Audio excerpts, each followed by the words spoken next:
അള്ളാഹുവിന്റെ റസൂല് പറയുന്നത്, നിങ്ങൾ ഈ ഭൂമിയിൽ താമസിക്കുമ്പോൾ മറ്റുള്ളവർക്കൊരു ഭാരമാവരുത്. വാപ്പ മക്കൾക്കൊരു ഭാരമാവരുത്, മക്കൾ വാപ്പാക്കൊരു ഭാരമാവരുത്. എന്താണ് ഇസ്ലാമിന്റെ ആ കാഴ്ചപ്പാടൊക്കെ? മുത്തനബിന്റെ റഹ്മത്ത് റഹ്മത്ത് റഹ്മത്ത് കാരണം ഞങ്ങൾ എന്താ വിചാരിച്ചത്? വീണ് കിടക്കുന്നവനെ എഴുന്നേൽപ്പിച്ച് കൊണ്ടുപോകൽ മാത്രം റഹ്മത്ത്? കഷ്ടപ്പെടുന്നവനെ എന്തെങ്കിലും സഹായിക്കൽ മാത്രം റഹ്മത്ത്? മുത്തനബിന്റെ റഹ്മത്ത് പഠിക്കണം. ഹബീബായ റസൂലുള്ളാഹിന്റെ റഹ്മത്ത് നിങ്ങൾ കണ്ടോ? ഈ ഉമ്മത്തിൽ ഒരാളും കൈ കാണിച്ച് ജീവിക്കുന്നവരുണ്ടാകരുതേ. മുത്തനബിന്റെ റഹ്മത്ത് അതാണ്.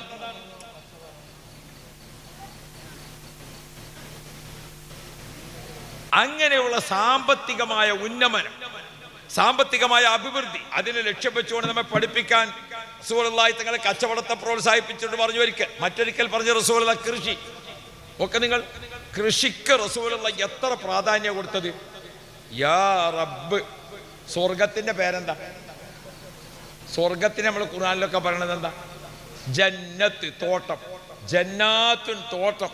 ജന്നാത്തുൻ തജ്രി മിൻ തഹ്തിഹൽ അൻഹാർ, താഴ്ഭാഗത്ത് കൂടെ അരുവികൾ ഒഴുകിക്കൊണ്ടിരിക്കുന്ന തോട്ടം. നമുക്ക് ശാശ്വതമായി താമസിക്കാനുള്ള സ്വർഗത്തിന്റെ പേരെന്താണ്? തോട്ടം എന്നാണ്. ഏതിനാ തോട്ടം എന്നറിയാം? അല്ലാഹു റബ്ബി.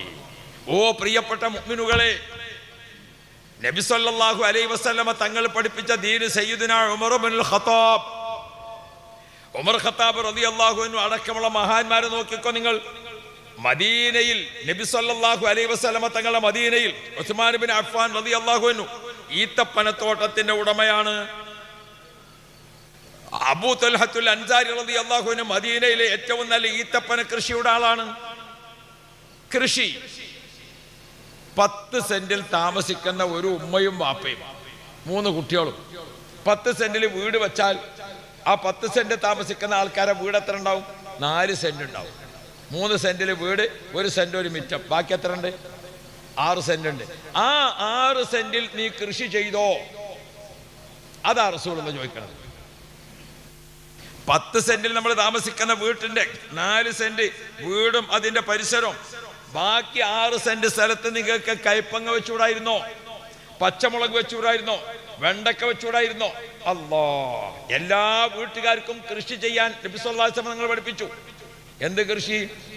നമ്മൾ വിചാരിച്ചു കൃഷി എന്ന് പറയുമ്പോഴേക്കും ഒരുപാട് അല്ലാ, ആ വളഞ്ഞൊരു കായില്ലേ പച്ച നിറത്തിലുള്ള, എന്താ അതിന് പറയാ? ഗോവക്ക എന്നാ ഞങ്ങളുടെ നാട്ടിൽ പറയാം. ഇവിടെ മാർക്കറ്റ് കിട്ടൂലേ? എന്താ ഗോവക്ക? അല്ലാഹു റബ്ബി. നമ്മളൊക്കെ വീട്ടുകാർ ഒതുടുക്കാൻ വേണ്ടിയിട്ട് ഒരു പൈപ്പ് പുറത്ത് വെക്കുക. ആ ഒതുടുക്കണ വെള്ളം ഇങ്ങനെ ഒഴുകിപ്പോയ സ്ഥലത്ത് അവിടെ ഉണ്ടാകുന്ന സാധനമാണ് ഏത്? ഗോവക്ക. മനസ്സിലാക്കി? ആ ഗോവക്ക ഇങ്ങനെ എടുത്തിട്ട് നമ്മളെ നാട്ടിൽ കൃഷി ചെയ്തിട്ട്, അല്ലാഹു റബ്ബി, എന്താണ് ഇതിന്റെ ഔഷധം? കോട്ടക്കൽ ആയുർവേദശാല നിരന്തരം ഉണ്ടാക്കുന്നത് 82 സൈസ് അരിഷ്ടമാണ്. ദശവാരിഷ്ടം, ഭാഷാരിഷ്ടം, കനകാസവം, ഇങ്ങനെ ഉണ്ടാക്കുന്നത്. ആ 82ലും ചേർക്കണ സാധനമാണ് ഗോവക്ക.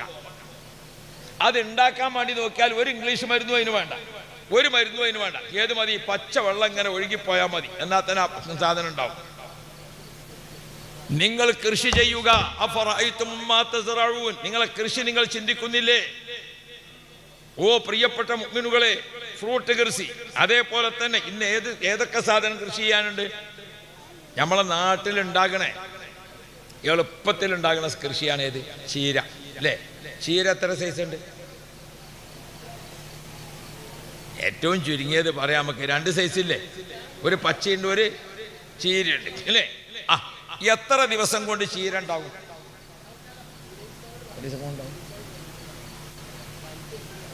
നിങ്ങളത് താളിച്ചാൽ മുങ്ങാൻ നിന്നോളൂ, അല്ലാതെ ബാക്കി കണക്കൊന്നും നിങ്ങളെത്തില്ല, അല്ലേ? അല്ലാഹു റബ്ബി. ഈ തൊട്ട മുമ്പത്തെ റമളാനു ശരീഫ് കഴിഞ്ഞപ്പോൾ 1 മാസം മുമ്പ് നമ്മളെ മഹല്ല് കമ്മിറ്റി ചേർന്നിട്ട് നമ്മളെ നാട്ടിലുള്ള എല്ലാ വീട്ടുകാരോടും ചീര ഉണ്ടാക്കാൻ പറഞ്ഞാൽ 24ാമത്തെ ദിവസം ചീര പറിക്കാനാകും. പച്ച ചീരയാണെങ്കിൽ, ചുവന്ന ചീരയാണെങ്കിൽ 26ാമത്തെ ദിവസം പറിക്കാനാകും, അല്ലേ? നോമ്പിന്റെ 1 മാസം മുമ്പ് ചീര നട്ടുപിടിപ്പിച്ചാൽ നമ്മുടെ വീട്ടിലൊക്കെ ഉണ്ടാകുന്ന ആ അത്തായ ഭക്ഷണത്തിന് നല്ല ഇലക്കറി, നാടൻ മട്ടത്തിൽ ഇലക്കറി ഉണ്ടാക്കിയിട്ട് കഴിച്ചാൽ അത് എത്രയാണ്? സുബ്ഹാനല്ലാഹ്. ആ ഇല ഇങ്ങനെ വെട്ടിയിട്ട് മുറിച്ചിട്ട്, ആ ചീര ഇങ്ങനെ മുറിച്ചിട്ട് ചെറിയ ചെറിയ റബ്ബർമേൽ ചെറിയ ഇതാക്കിയിട്ട് ഇങ്ങനെ വിറ്റാൽ അല്ലാ, റോഡ് വക്കത്ത് ഇങ്ങനെ വിൽപ്പനക്ക് വെച്ചാൽ വെറും ചീര വിറ്റിട്ട് എത്ര പപ്പടം വിറ്റിട്ട് മുതലാളിയായ ആൾക്കാർ എത്ര ഉണ്ട്? പപ്പടം വിറ്റിട്ട് എന്താ പപ്പടം അല്ലേ? നമ്മളാ സൂപ്പർ പപ്പടതാ, ആ സൂപ്പർ പപ്പടത്തിന്റെ കമ്പനിക്കാരന് ഇപ്പൊ ആരാന്നറിയോ? അല്ലാഹു റബ്ബി, കോടീശ്വരനാണ് പപ്പടം വിറ്റിട്ട്. ഓ പ്രിയപ്പെട്ട മുഅ്മിനുകളെ, അല്ലാഹു തആല ഹലാലായ സമ്പാദ്യം തരാൻ തീരുമാനിച്ചാൽ തേങ്ങയോ മാങ്ങയോ ചരങ്ങയോ മുരിങ്ങയോ ഏത് സാധനവും കൃഷി ചെയ്തുകൊണ്ട് വിഷമില്ലാത്ത ഭക്ഷണം കഴിച്ചുകൊണ്ട് ജീവിച്ചുകൂടെ? മുഹമ്മദുർ റസൂലുള്ളാഹ്. വഅദ് പറയാന്ന് പറഞ്ഞാൽ നിങ്ങൾ വിചാരിച്ചത് വെറും നിസ്കാരം തോൽമ്പ് മാത്രമാണ്. അതിപ്പോൾ ഞാൻ പറഞ്ഞിട്ടില്ലെങ്കിലും നിങ്ങളൊക്കെ നിക്കരിച്ചു തന്നെ, മുഖം കണ്ടാലറിയാം അതൊക്കെ നിക്കരിച്ചുപോലാണ്. അള്ളാഹു നമുക്ക് ഖൈർ തരട്ടെ. ഞാൻ എൻ്റെ പ്രിയപ്പെട്ടവരോട്, അള്ളാഹുവിൻ്റെ റസൂലിൻ്റെ റഹ്മത്ത് എന്താണ്? നമ്മളെ ഭക്ഷണത്തിൽ ആരോഗ്യമുള്ളവരാവണം നമ്മൾ. അൽ മുഅ്മിനുൽ ഖവിയ്യു ഖൈറുൻ വ അഹബ്ബു ഇലല്ലാഹി മിനൽ മുഅ്മിനിൽ ലഈഫ്. അല്ലാഹുവിൻ്റെ റസൂൽ ഓർമ്മപ്പെടുത്തുന്നുണ്ട്, ആരോഗ്യവാനായ മുഅ്മിൻ അല്ലാഹു തആലക്ക് ഏറ്റവും ഇഷ്ടപ്പെട്ട ആളാണ്. മിനൽ മുഅ്മിനിൽ ലഈഫി, ആരോഗ്യമില്ലാത്തവനേക്കാൾ അല്ലാഹു തആലക്ക് ഏറ്റവും ഇഷ്ടമാരാണ്? അൽ മുഅ്മിനുൽ ഖവിയ്യു, ഹെൽത്തിയായ ബോഡി, നല്ല ആരോഗ്യമുള്ള പെണ്ണ്, നല്ല ആരോഗ്യമുള്ള പുരുഷൻ. അൽ മുഅ്മിനുൽ ഖവിയ്യു ഖൈറുൻ വ അഹബ്ബു ഇലല്ലാഹ്. അതിനെന്താ ഓർമ്മപ്പെടുത്തിയത്? നിങ്ങൾ ഭക്ഷണത്തെ നിയന്ത്രിക്കണം. മുഹമ്മദ് മുസ്തഫ നല്ലോണം ഭക്ഷണം കഴിക്കണം. നിയന്ത്രിക്കണം എന്ന് പറഞ്ഞാൽ ഇപ്പൊ ഡോക്ടർമാർ പറഞ്ഞ മാതിരി അതും കഴിക്കണ്ട ഇതും കഴിക്കണ്ട മറ്റൊന്നും കഴിക്കണ്ട മറ്റും കഴിക്കണ്ട. പിന്നെ ഇയാളെന്താ ഒന്നും കഴിക്കാണ്ട് പിന്നെ ജീവിക്കണം? ഒന്നും തിന്നാണ്ട് പിന്നെ എന്തിനാ രോഗം മാറണ്ട? ഒക്കെ കഴിക്കണം. പക്ഷെ എങ്ങനെയാണ്? എന്ത് കഴിക്കുന്നു, എത്ര കഴിക്കുന്നു, എപ്പോ കഴിക്കുന്നു, അതാണ് നോക്കേണ്ടത്. അള്ളാഹുവിന്റെ റസൂല് പറഞ്ഞു, നമ്മൾ അൽ മഅദത്തു ഹൗദുൽ ബദനി, ആമാശയം അത് ശരീരത്തിന്റെ ടാങ്കാണ്. നിങ്ങളുടെ ടാങ്കിലേക്ക് ഏത് സാധനമാണ് നിങ്ങൾ നിറക്കുന്നത് എന്ന് നോക്കിയിട്ട് നിറക്കണം.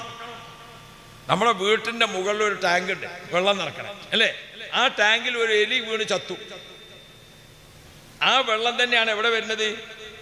ആ വെള്ളം തന്നെയാണ് ബാത്റൂമിൽ, ആ വെള്ളം തന്നെയാണ് വാഷ് ബേസിൽ, ആ വെള്ളം തന്നെയാണ് കിച്ചണിൽ, ആ വെള്ളം തന്നെയാണ് ചായക്ക്. ഈ ടാങ്ക് മലിനമായാൽ മുഴുവൻ വെള്ളത്തിന് മാലിന്യം ഉണ്ടാകുമല്ലേ? എന്ന പോലെ നമ്മുടെ ആമാശയം അതാണ്. അൽ മഅദത്തു ഹൗദുൽ ബദനി, ആമാശയം ശരീരത്തിന്റെ ടാങ്കാണ്. നിങ്ങളെ ടാങ്കിലേക്ക് കുത്തി നിറക്കുന്ന ഭക്ഷണം ഏതാണോ അത് നോക്കിയിട്ട് വേണം. അള്ളാഹുവിന്റെ റസൂൽ നമുക്ക് സാമ്പത്തിക അഭിവൃദ്ധിയോട് കൂടെ പിന്നെ മുത്തനബി പഠിപ്പിച്ചെന്താ? നിങ്ങൾ ആരോഗ്യവാന്മാരാവണം. അൽ മുഅ്മിനുൽ ഖവിയ്യു, ശക്തനായ ആരോഗ്യവാനായ മുഅ്മിൻ അഹബ്ബു ഇലല്ലാഹ്, അള്ളാഹ്ക്ക് ഏറ്റവും ഇഷ്ടപ്പെട്ടതാണ്. നിസ്കരിക്കണമെങ്കിൽ ആരോഗ്യം വേണ്ടേ? സുജൂദ് ചെയ്യണമെങ്കിൽ ആരോഗ്യം വേണ്ടേ? നിന്ന് നിസ്കരിക്കണമെങ്കിൽ ആഫിയത്ത് വേണ്ടേ? അള്ളാഹുവിന്റെ റസൂൽ പറഞ്ഞു, സലുല്ലാഹൽ ആഫിയ, നിങ്ങൾ അള്ളാഹുവിനോട് എപ്പോഴും ആഫിയത്ത് ചോദിക്കണം.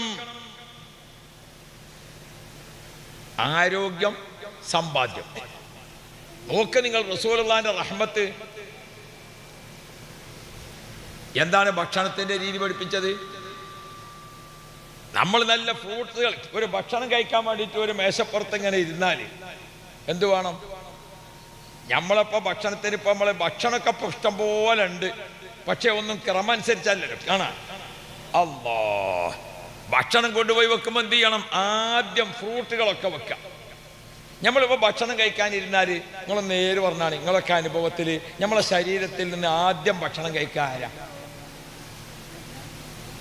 ഭക്ഷണം കഴിക്കാൻ നമ്മൾ കൈ കഴുകി വന്നാൽ ആദ്യം തുടങ്ങാൻ ആരാ? നമ്മളെ അവയവത്തിൽ നിന്ന് തല മുതൽക്ക് കാല് മുതൽക്ക് മൂർധാവ് വരെ ആരാ ആദ്യം ഭക്ഷണം കഴിക്കുക?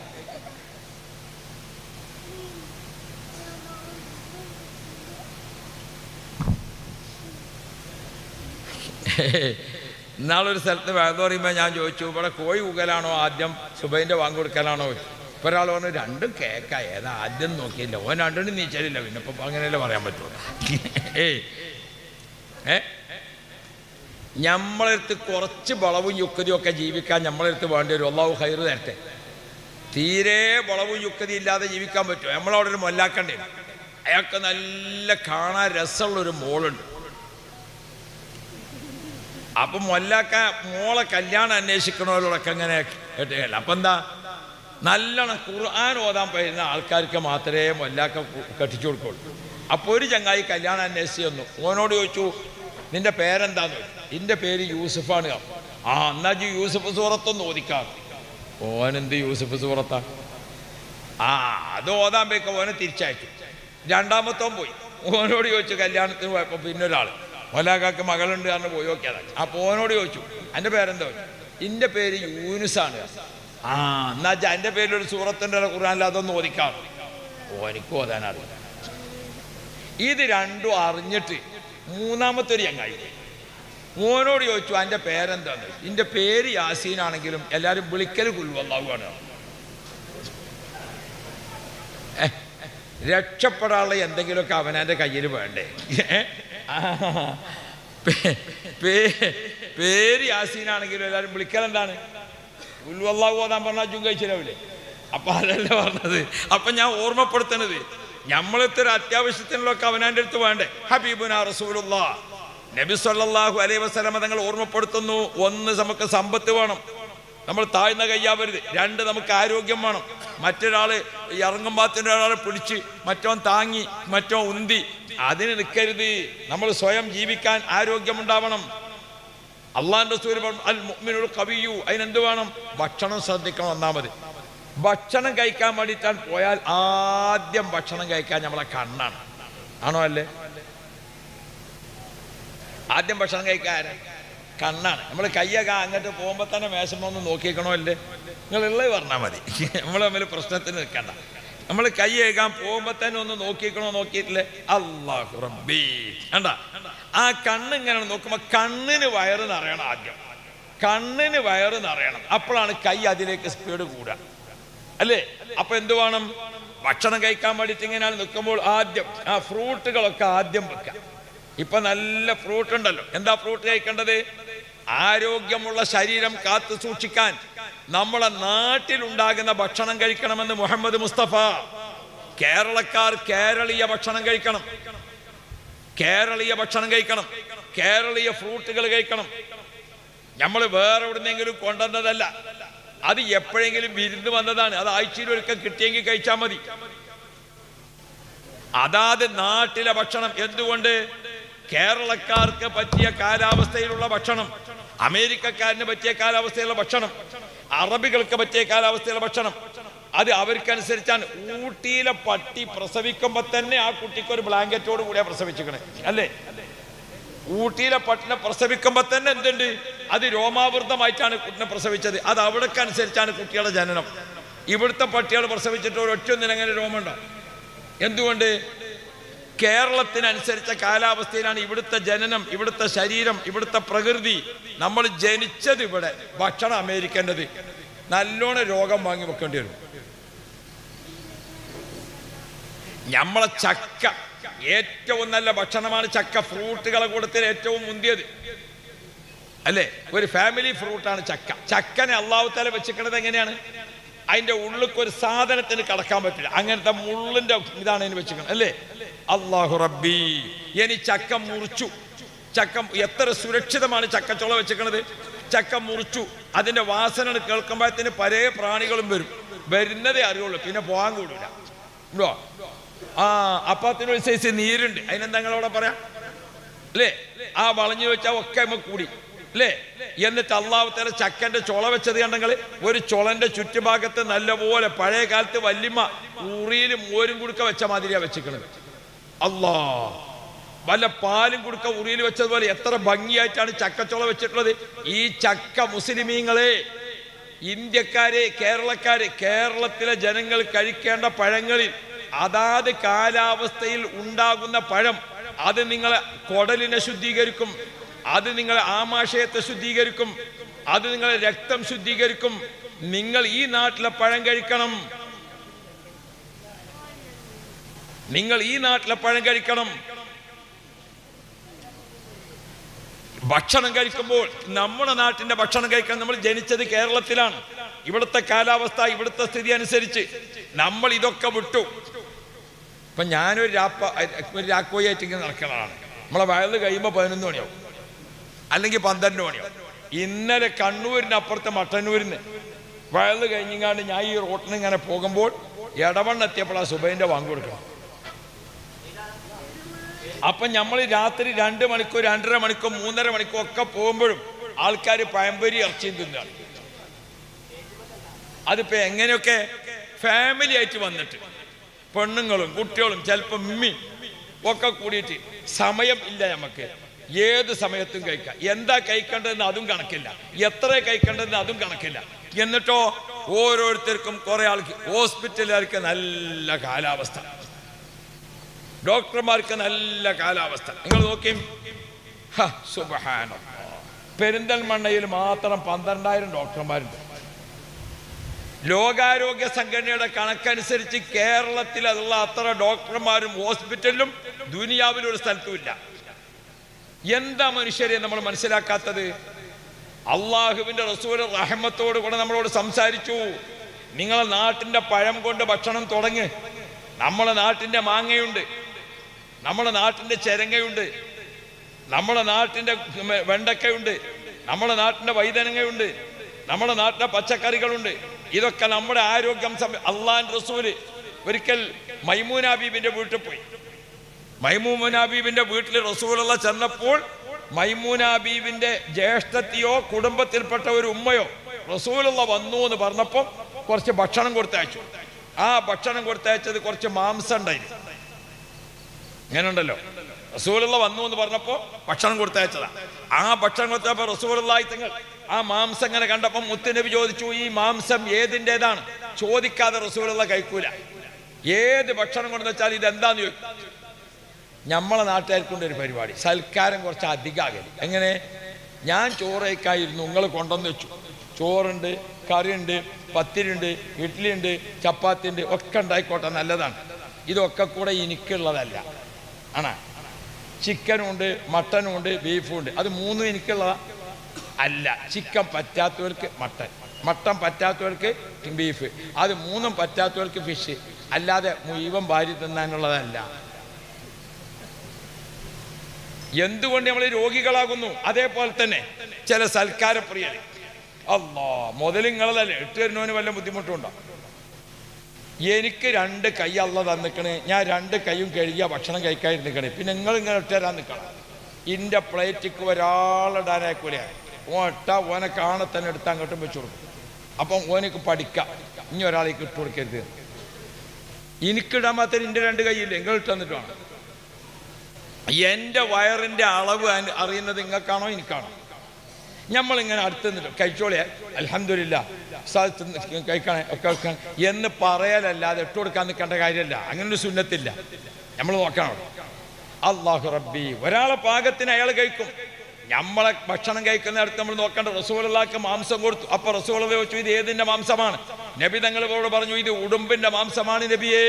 അപ്പൊ റസൂലുള്ളാഹി തങ്ങൾ കൂടെയുള്ള ഖാലിദ് ഇബ്നു വലീദിനോട് പറഞ്ഞു, ഖാലിദേ നിങ്ങൾ കഴിച്ചോളും, ഇത് എനിക്ക് പരിചയമില്ലാത്ത മാംസമാണ്. നബിതങ്ങൾക്ക് പരിചയമില്ലാത്ത മാംസമായതുകൊണ്ട് നബിതങ്ങൾ കഴിച്ചില്ല. ഖാലിദ് റളിയല്ലാഹു അൻഹു യുദ്ധത്തിന്റെ പട്ടാളത്തിന്റെ ചീഫ് കമാൻഡർ അല്ലേ, ഹലാലാണ്. പക്ഷേ നബിതങ്ങൾ കഴിച്ചില്ല. നമ്മൾ ആരോഗ്യം കൊണ്ട് മികച്ചു നിൽക്കണം, നമ്മൾ സാമ്പത്തിക ശേഷി കൊണ്ട് മികച്ചു നിൽക്കണം. അതാണ് ഈ ഉമ്മത്ത്. ആ ഉമ്മത്ത് വിശ്വാസം കൊണ്ട് മികച്ചു നിൽക്കണം. അൻതുമുൽ അഅലൗൻ, ഓ മുഅ്മിനീങ്ങളെ, നിങ്ങളാണ് അഭിവൃദ്ധിയുള്ളവർ, നിങ്ങളാണ് പുരോഗതിയുള്ളവർ. എല്ലാം നമുക്കാ മുത്തുനബി വാഗ്ദത്തം ചെയ്തത്. ഇത് നമ്മൾ ഭക്ഷണം കഴിക്കാൻ വേണ്ടി ഇരുന്നാൽ തുടങ്ങി കഴിച്ചിട്ട് പടച്ചോനക്കിയാ അല്ലാ, തീരെ ഇനി ഒരു നിവൃത്തില്ല. ഒന്ന് ബീഫ്, മറ്റേത് മട്ടന്, മറ്റേത് ചിക്കന്, എല്ലാം കൂടിയാണ് നിറഞ്ഞു അല്ലേ. അപ്പൊ പിന്നെ ടണലില് വണ്ടി കുടുങ്ങിയ മാതിരി. ടണലിൽ വണ്ടി കുടുങ്ങിയിട്ട് എന്തായി? ആക്സിഡൻ്റായി. അതിൻ്റെ ഉള്ളിൽ നിന്ന് കൂട്ടക്കരച്ചിൽ കേൾക്കുക, ഇങ്ങോട്ട് വണ്ടി വരണ്ട എന്നുള്ള അർത്ഥത്തിന്. എന്ന മാതിരി നമ്മളെ ഉള്ളിൽ നിന്ന് ഇനി ഇങ്ങോട്ട് ആരെയും പറഞ്ഞയക്കരുത് എന്നുള്ള രീതിയിലുള്ള ഒരു സൗണ്ടിന്. അപ്പം ഞമ്മക്കൊരാശ്വാസമായി, ഒരു കാടയും കൂടി. പിന്നെ എവിടുന്നാ രോഗമില്ലാതിരിക്കുന്നത്? നിങ്ങൾ പോയി നമ്മൾ ഈ ഹോസ്പിറ്റലുകളൊക്കെ ഒന്ന് പോയി നോക്കി. ഈ മിംസ് ഹോസ്പിറ്റലിൽ 90% രോഗികൾ ആരാണ്? ഇവിടെ വേറൊരു ഹോസ്പിറ്റൽ, ഇവിടെ എന്താണ് KCTC, KMCT, ഒന്ന് പോയി നോക്കി. 90% രോഗികൾ ആരാണ്? എന്തേ നമ്മൾ പഠിക്കാത്തത്? നമുക്ക് അല്ലാഹു സുബ്ഹാനഹു വ തആല തന്നിരിക്കുന്ന ആഹാരം, കേരളത്തിന്റെ ആഹാരം എവിടെ? കേരളത്തിന്റെ ഭക്ഷണ രീതി എവിടെ? നമ്മുടെ ശരീരത്തിന് കൊടുക്കേണ്ട ഉറക്കം, നമ്മുടെ ശരീരത്തിന് കൊടുക്കേണ്ട ഭക്ഷണം, നമ്മുടെ ശരീരത്തിന് കൊടുക്കേണ്ട വെള്ളം എപ്പോഴെങ്കിലും ഒരു വിരുന്നായിട്ട് അല്ലാഹു റബ്ബി മന്തിയും കുഴിമന്തിയും ഒക്കെ വേണം. ആഴ്ചയിൽ ഒരു ദിവസമൊക്കെ പോരെ. ഇപ്പം നമ്മളെ കുട്ടികൾക്ക് ഏതന്നെ വേണ്ട, മട്ടൻ വേണ്ട, ബീഫ് വേണ്ട, ഒന്നും വേണ്ട. ഏത് മതി? ഒക്കെ ചിക്കൻ മന്തി. ഓ പ്രിയപ്പെട്ടവരെ, ലോകാരോഗ്യ സംഘടനയുടെ കണക്കനുസരിച്ച് മുസ്ലിമീങ്ങളെ നാം ആരോഗ്യപരമായി ക്ഷയിക്കുമ്പോൾ, നാം സാമ്പത്തികമായി തളരുമ്പോൾ, നമ്മെ കാർന്ന് തിന്നാൻ കാത്തു നിൽക്കുന്നവരെ കുറിച്ച് ഓർമ്മയില്ലാതെ പോകണ്ട. അള്ളാന്റെ റസൂല് റഹ്മത്തിന്റെ നബിയാണ്. ആ റഹ്മത്തിന്റെ റസൂലുള്ളാഹി തങ്ങൾ പറയുന്നുണ്ട്, നിങ്ങൾ എരന്ന് ജീവിക്കുന്നവരാകരുത്, നിങ്ങൾക്ക് കൈകൊണ്ട് അധ്വാനിച്ച സമ്പാദ്യം വേണേ. നിങ്ങൾ ആരോഗ്യമില്ലാതെ മറ്റൊരാളെ താങ്ങുന്നതാണലുമായിട്ട് നിൽക്കുന്ന ആളുകളാവരുത്. മറ്റൊരാളെ നിങ്ങൾ ഭാരമാകുന്ന തരത്തിലാവരുത്. നിങ്ങൾ ആരോഗ്യമുള്ളവരാവണേ.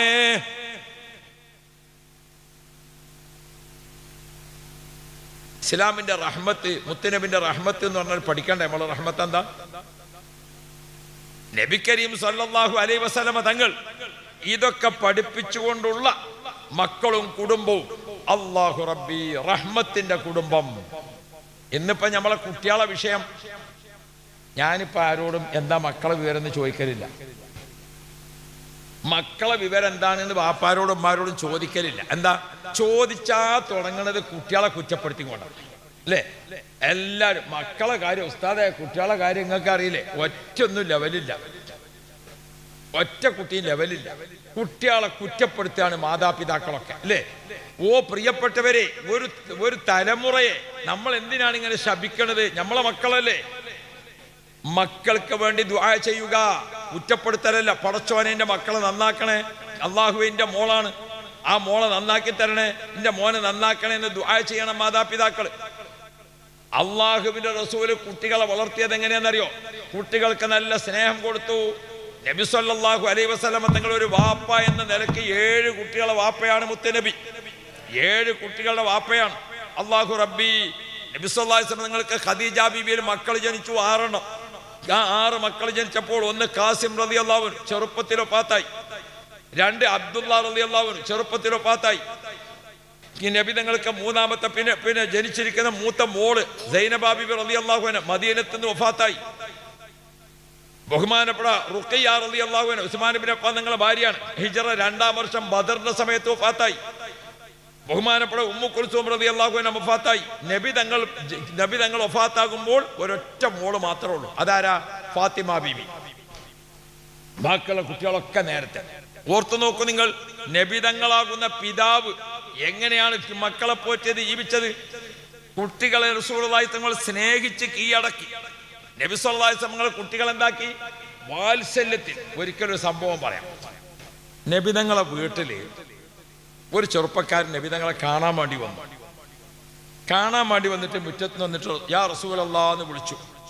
വിളിച്ചപ്പോൾ നബി തങ്ങൾ പുറത്തേക്ക് വന്നില്ല. സാധാരണ വേഗം വരുന്നതാ, വന്നില്ല. നമ്മളൊരു വീട്ടിൽ പോയി ബെല്ലടിച്ചിട്ട് ആള് വരുന്നില്ലെങ്കിൽ നമ്മളെന്ത് ചെയ്യും? അപ്പൊ തന്നെ പിന്നെ അടിക്കൂലേ? നിങ്ങളൊന്ന് നേര് പറഞ്ഞാണ്. ഒരു ബെല്ലടിച്ചു, അല്ല അപ്പൊ തന്നെ 2ാമത് അടിക്കൂലേ? അപ്പൊ തന്നെ 3ാമത് അടിക്കൂലേ? അപ്പൊ തന്നെ പിന്നെ അടിക്കൂലേ? അല്ലാഹു റബ്ബി, നമുക്കൊരു ക്ഷമല്ല. പിന്നെ അടിച്ച് അല്ലാ. നാളൊരു വീട്ടില് ഒരു കാറിൽ 4 ആള് പോയി ഇറങ്ങി. ഒരാൾ ബെല്ലടിച്ചു, ആരും വന്നില്ല. 2ാമത് അടിച്ചു, ആരും വന്നില്ല. 3ാമത് ഇങ്ങനെ ബെല്ലുമ്മൽ സ്വിച്ച് വെച്ചിട്ട് കർന്ന് പറഞ്ഞ അടിക്കന്നെ. കൈയടിക്കാതെ അടിച്ചാ പിന്നെ ഉള്ളിൽ. അപ്പൊ ഒരു ചെറിയൊരു കുട്ടി ആർക്ക പുറത്ത് പിരാന്തന്മാർ വന്നിക്കണം. എന്നറിയാൻ വേണ്ടിയിട്ട് ഒരു കുട്ടി മെല്ലെ വാതിൽ തുറന്നിട്ട് ഇങ്ങനെ നോക്കി, ആരാ ഈ ബെല്ലടിച്ചത്? ആ ചെറിയ കുട്ടി ഇങ്ങനെ നോക്കിയപ്പോൾ ഈ ബെല്ലടിച്ചാക്ക് ദേഷ്യം പിടിച്ചു. അയാൾ ചോദിച്ചു, ഈ ഏറൊക്കെ എറിഞ്ഞിട്ട് കണ്ണിയാങ്ങിയാ വീണെന്ന് ചോദിച്ചു. ഞാൻ ഓർമ്മപ്പെടുത്തുന്നത്, നമ്മൾ പിന്നെയും ബെല്ലടിക്കും. നമ്മളെ വീടുകളിലൊക്കെ ഒരാൾ വന്നാൽ നമുക്ക് പെരുമാറ്റ ശാസ്ത്രമല്ലല്ലോ, അള്ളാഹുവിൻ്റെ റസൂല് പഠിപ്പിക്കുന്ന പെരുമാറ്റ ശാസ്ത്രം നോക്ക് നിങ്ങൾ. എങ്ങനെയാ മുത്തനബി പഠിപ്പിക്കണത്? നമ്മളൊരു വീട്ടിൽ വിളിച്ചാൽ ഒന്ന് കാത്തു നിൽക്കണം. ഒരു വീട്ടിൻ്റെ അകത്ത് നിസ്കരിക്കാതിരിക്കാം, ബാത്റൂമിലായിരിക്കാം, അല്ലേ, ഒരുപാട് കാര്യങ്ങൾ ഉണ്ടാകും. അതിനല്ലേ ഒരു വീട്ടിലേക്ക് നമ്മൾ കയറി ചെന്നാൽ ഒരു പെരുമാറ്റ ശാസ്ത്രമുണ്ട്. ബെല്ലടിച്ച് പിന്നെ അടിച്ച് അതല്ല, പിന്നെന്താ വേണ്ടത്? അള്ളാഹുവിൻ്റെ റസൂല് ഒരു വിളിച്ചാൽ 4 റക്അത്ത് നിസ്കരിക്കണ സമയം കഴിഞ്ഞിട്ട് നബി തങ്ങൾ 2ാമത് വിളിക്കുള്ളൂ. കണ്ടോ നിങ്ങൾ ഇതിൻ്റെ മര്യാദ?